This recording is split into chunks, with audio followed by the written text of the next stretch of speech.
किसी राज्य में राजा का एक मंत्री था। ये मंत्री धन यानी कि रुपया बनाने में बड़ा ही एक्सपर्ट था। मंत्री को अगर जेल विभाग भी दे दो तो वो वहां पर भी धन बना ही लेता था। राजा ने मंत्री का ट्रांसफर कई सारे विभागों में कर दिया। वो हर जगह पर रिश्वत लेकर के रुपया बना लेता था। प्रजा इसकी शिकायत करती थी।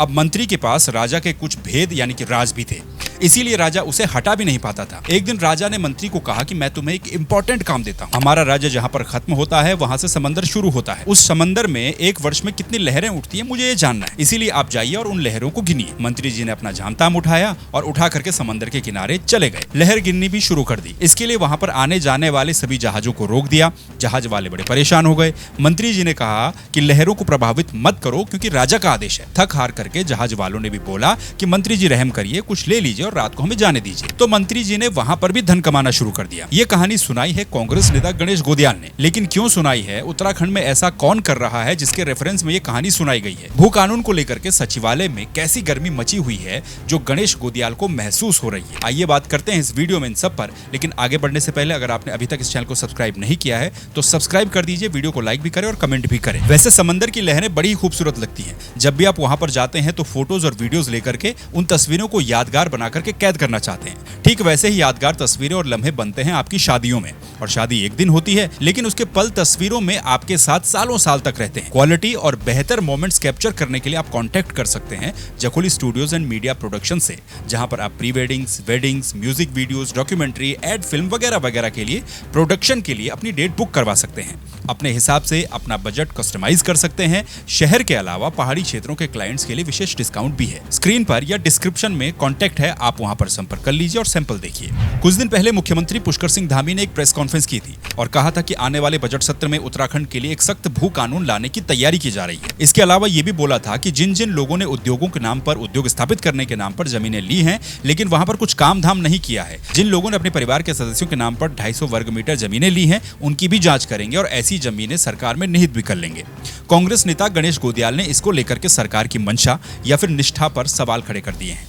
और सवाल भी मामूली नहीं है बल्कि बड़े गंभीर सवाल खड़े किए हैं। गोदियाल ने एक वीडियो में कहा है कि मैं देहरादून में हूं और सचिवालय की गर्मी को महसूस कर रहा हूं। मुख्यमंत्री ने जब से ये स्टेटमेंट दिया है तब से सचिवालय में आपाधापी मची हुई है। सीएम ने कहा है कि 6 महीने में अगले बजट सत्र तक भू कानून लाएंगे, उसको लेकर के भी गर्मी मची हुई है। इसके बाद उन्होंने वही वाली कहानी सुनाई जो मैं आपको शुरुआत में सुना चुका हूँ।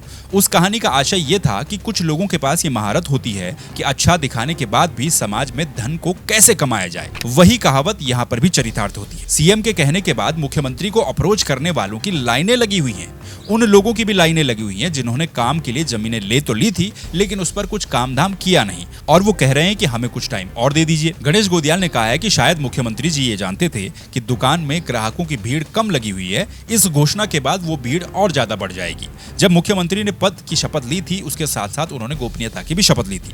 यदि आप उत्तराखंड के हितैषी हैं तो आज आपको ये बात ऑर्डिनेंस के साथ लानी चाहिए थी और ऑर्डिनेंस के साथ लाइए कि तत्काल प्रभाव से ये नियम कानून लागू किए जाएंगे। तब मानेंगे कि आपकी नियत साफ थी। अन्यथा सचिवालय में यह आम चर्चा है कि मुख्यमंत्री ने इस घोषणा के बाद एक और काउंटर कलेक्शन के लिए खोल दिया है। माननीय मुख्यमंत्री जी ने ये जो कहा कि हम 6 महीने बाद इसका कानून बनाएंगे, उसके बाद आपाधापी मची हुई है। मुख्यमंत्री जी को अप्रोच करने की लाइनें लगी हुई हैं। जिन लोगों ने किसी काम को करने की एवज में जमीनें ले रखी है उनकी भी लाइनें लगी हुई हैं कि साहब हमें टाइम और दे दीजिए।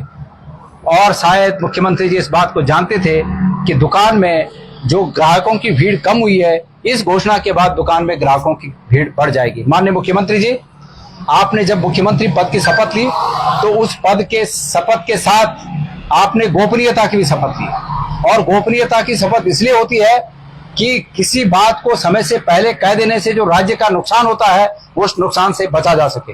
और चूंकि आपके पास इस बात को कहने का जरिया ऑर्डिनेंस भी हो सकता था कि आज के दिन से तत्काल प्रभाव से ये अध्यादेश जारी होता है, ये अध्यादेश प्रभावी होता है और इस आशय का विधेयक आगे आने वाले विधानसभा के विधानसभा में वित्त विधेयक आएगा, बजट सत्र आएगा, उस बजट सत्र में इस ऑर्डिनेंस को पास किया जाएगा और ये अध्यादेश आज से लागू होता है। आप कह सकते थे और मैं आज भी आपसे उम्मीद करता हूं कि अगर आप वाकई इस विधेयक को लाना चाहते हैं, उत्तराखंड के हित में आप अपने विचार रखते हैं, आप उत्तराखंड के हितैषी हैं, तो आज रात से इस आशय का ऑर्डिनेंस लाइए कि आज के दिन तक जिन्होंने ये गड़बड़ियां की हैं उनकी जमीनें निहित की जाती हैं। ये लाइए आप आदेश, जिन्होंने ये जमीनें ली हैं और काम आज 2 साल में तय समय में पूरा नहीं किया, 2 या 3 साल जितना भी उनको समय दिया गया हो, उस समय में वो नहीं पूरा किया, उनकी जमीनें निहित की जाती हैं। आप इस आशय का आज ऑर्डिनेंस लाइए, तब मानेंगे कि आपकी नीयत साफ थी। अन्यथा आम चर्चा है सचिवालय में कि माननीय मुख्यमंत्री जी ने एक नया काउंटर कलेक्शन का खोल दिया। अब गणेश गोदियाल जो आरोप लगा रहे हैं वो है तो बड़े गंभीर। क्या वाकई में ऐसा हो रहा है? आपको क्या लगता है? कमेंट करके बताइए। दूसरी बात, गणेश गोदियाल ने यह कही कि मुख्यमंत्री पुष्कर सिंह धामी आने वाले समय में अगस्त मुनि जा रहे हैं और उन्होंने केदारनाथ, रुद्रप्रयाग और चमोली के व्यापारियों से निवेदन किया है कि आप वहां पर जाइए और उनसे पूछिए, यानी कि मुख्यमंत्री से पूछिए कि इस साल यात्रा में इतनी अव्यवस्थाएं कैसे हो गई। मुख्यमंत्री ने गुजरात के दबाव में आकर के रजिस्ट्रेशन व्यवस्था गुजरात की कंपनी को दे दी, जिससे सारी अव्यवस्थाएं हो गई। केदारनाथ और रुद्रप्रयाग के मेरे तमाम साथियों, चमोली के मेरे तमाम वहां के व्यापारी भाइयों, मैं आपसे उम्मीद करता हूं कि आप मुख्यमंत्री जी को ये पूछें कि इस साल यात्रा में ये अव्यवस्था कैसे फैली। माननीय मुख्यमंत्री जी ने जिस प्रकार से गुजराती पावर ब्रेकर्स के प्रभाव में आकर एक गुजरात की कंपनी को ये रजिस्ट्रेशन का काम दिया, उससे आपका व्यापार चौपट हुआ। मुख्यमंत्री जी को इस पर जवाब देना चाहिए। आप अगस्त मुनि में आ रहे मुख्यमंत्री जी को जरूर पूछें कि ऐसा क्यों किया गया, और ये तब कि जब मुख्यमंत्री जी इस बात से अवगत हो चुके थे कि यात्रा में ये विपरीत बातें सामने आ रही हैं, तब इसका निराकरण क्यों नहीं किया गया। अब देखिए, यात्रा के आंकड़े भले ही कुछ भी आए, लेकिन केदारनाथ यात्रा मार्ग पर व्यवसाय लगभग इस साल चौपट ही रहा। अब क्लोजिंग सीजन चल जरूर रहा है, लेकिन बरसात से पहले ही या फिर शुरुआत के दिनों में ही कई सारे लोग केदारनाथ अपना झामताम समेट करके वापस लौट गए थे। ऐसे 4-5 एग्जाम्पल तो अकेले मेरे आसपास ही हैं, जो कि खराब सीजन कह करके समय से पहले ही इस बार केदारनाथ से वापस आ गए। इन लोगों को नुकसान भी काफी ज्यादा हुआ है। अगर आप भी ऐसे कुछ लोगों को जानते हैं या फिर यात्रा कैसी रही है जानते हैं तो कमेंट में जरूर बताइए। तीसरी बात, गणेश गोदियाल ने बद्री केदार मंदिर समिति के कर्मचारियों को लेकर के कही। उनके समय में उन्होंने एक नीति बनाई थी जिसको मौजूदा अध्यक्ष ने रोका हुआ, ये उनका कहना है। वो नीति भी लागू होनी चाहिए। वहां पर कर्मचारी परमानेंट नहीं है और बहुत कम वेतन पर लंबे समय से काम कर रहे हैं। उनके लिए क्या होना चाहिए, ये सुनिए। मैं बद्रीनाथ मंदिर समिति का अध्यक्ष रहा और बद्रीनाथ मंदिर समिति के अपने आप में ये सामर्थ्य नहीं है कि वो सबको परमानेंट कर सके, लेकिन मैंने उसके लिए एक नियम निकाला। वो परमानेंट इसलिए नहीं कर सकते कि पदों का सृजन का अधिकार शासन के अधीन है, लेकिन मैंने उसमें एक नियम बनाया था कि जिस व्यक्ति को 5 साल हो गए उसको एक परमानेंट के सापेक्ष इतना प्रतिशत, 10 साल वाले को इतना प्रतिशत, 15 साल से अधिक वाले को पूरा जो एक परमानेंट कर्मचारी को वेतन या भत्ते या सुविधाएं मिलती हैं, वो सुविधाएं देने से शासन नहीं रोक सकता।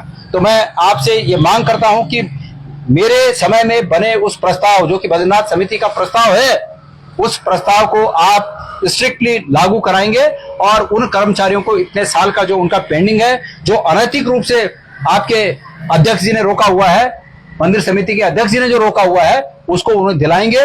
मैं आपसे ये मांग करता हूं और उन कर्मचारियों से भी ये अपेक्षा करता हूं कि मुख्यमंत्री जी सभी के हैं भाई, डरने की जरूरत नहीं है। वो मुख्यमंत्री हैं, वो मुख्यमंत्री आप ही ने बना रखे हैं, हमने बना रखे हैं। हमने मतलब जिन लोगों ने हमने सबने वोट दिए उन्होंने बना रखे हैं, तो डरने की जरूरत नहीं है। आप अपने प्रतिवेदन के साथ मुख्यमंत्री जी के पास जरूर पहुंचिए, और अगर मुझे कहेंगे आप लोग कि मैंने आना है तो मैं भी आने को तैयार हूं, पर मेरे आने से अगर आपका हित होता है तो कोई बात नहीं, मुझे मत बुलाइएगा, लेकिन आप लोग मुख्यमंत्री जी के पास इस मांग को लेकर पहुंचिए। अब गणेश गोदियाल ने सरकार की नियत निष्ठा पर सवाल उठाए हैं। सचिवालय में मची आपाधापी को और गर्मी को उन्होंने कैसे महसूस कर लिया, ये तो वही जाने, और कलेक्शन का काउंटर अपने आप में गंभीर विषय भी है।